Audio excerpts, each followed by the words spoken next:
Salam pemirsa, salam IT News. Jumpa lagi di channel IT News di program berita kami. Hari ini kami sajikan berita, sementara Partai Komunis Tiongkok terus menggembar-gemborkan mengenai panen gandum tahun ini. Sejumlah data menunjukkan bahwa impor gandum Tiongkok tahun ini telah mencapai tingkat tertinggi baru. Cadangan biji-bijian Tiongkok telah melebihi setengah dari cadangan biji-bijian global. Para ahli percaya bahwa hal ini akan semakin mendongkrak harga biji-bijian dan produk pangan dunia. Simak berita selengkapnya.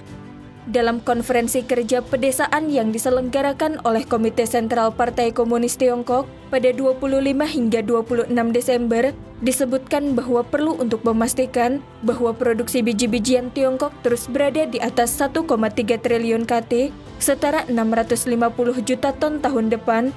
Angka ini dipatok sebagai garis bawah dari apa yang disebut swasembada gandum Tiongkok. Para pejabat mengklaim bahwa hasil panen gandum Tiongkok telah mencapai nilai ini selama 7 tahun berturut-turut. Pada 8 Desember, Cheng Yante, Direktur Departemen Perencanaan Pembangunan Kementerian Pertanian dan Urusan Pedesaan Tiongkok menyatakan bahwa produksi biji-bijian Tiongkok telah meningkat pesat dalam beberapa tahun terakhir, tetapi permintaan biji-bijian Tiongkok akan terus tumbuh setidaknya selama 30 tahun ke depan.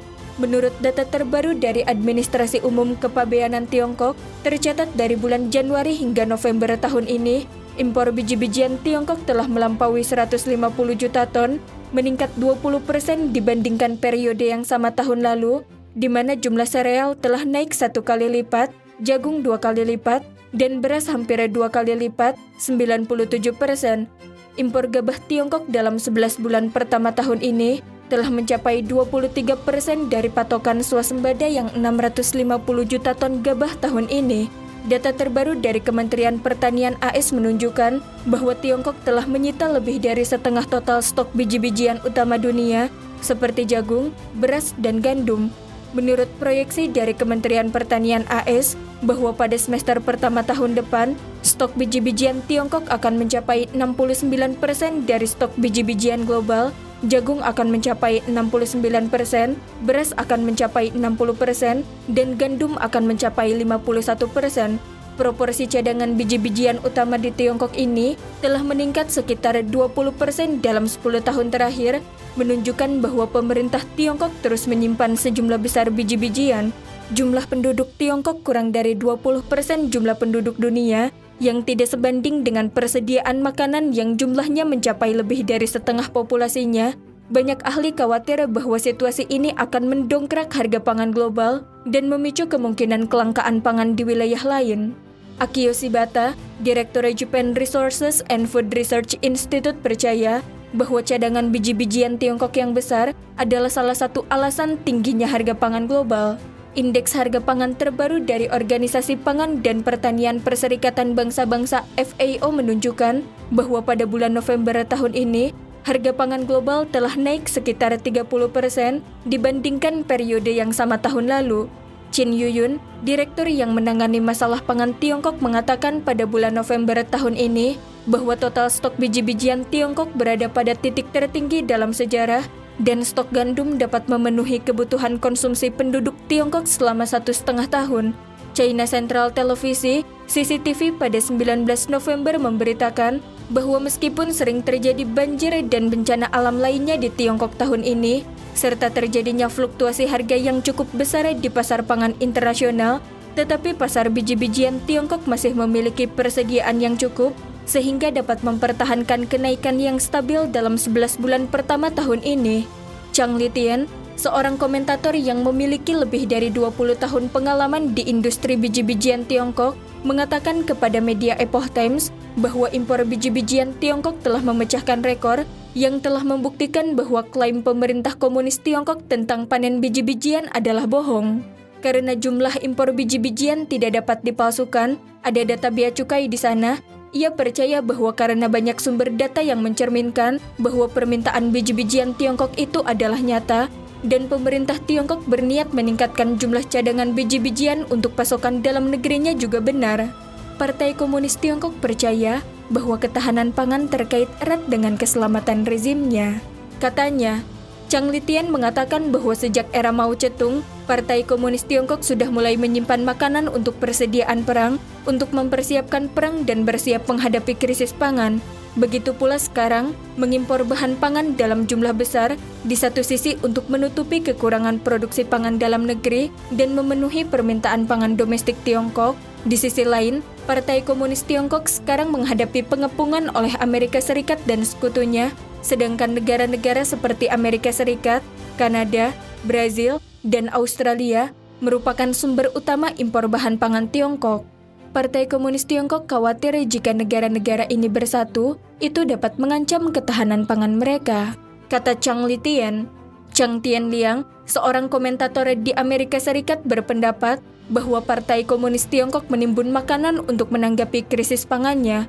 Komentator Wang Qian juga mengatakan di saluran medianya sendiri bahwa Tiongkok pasti mengalami krisis pangan, tetapi krisis pangan Tiongkok sebenarnya juga menjadi krisis pangan global karena populasi Tiongkok menyita kurang dari 20% dari populasi global, tetapi persediaan biji-bijian Tiongkok justru menyita lebih dari setengah persediaan biji-bijian global. Dia percaya bahwa menimbun bahan pangan berskala besar yang dilakukan Tiongkok tidak hanya mendorong naiknya harga pangan global, tetapi juga berarti ikut mengancam jumlah persediaan pangan global.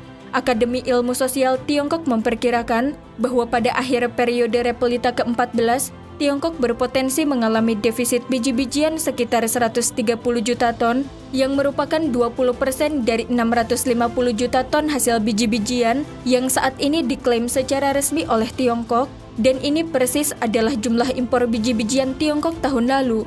Seorang sarjana AS bernama Lester Brown dalam laporannya berjudul Siapa yang akan memberi makan Tiongkok yang ditulis bersama Kementerian Pertanian AS pada tahun 1994 disebutkan bahwa industrialisasi Tiongkok yang berkecepatan tinggi telah menghancurkan sumber daya alamnya dan menyebabkan penggurunan tanah.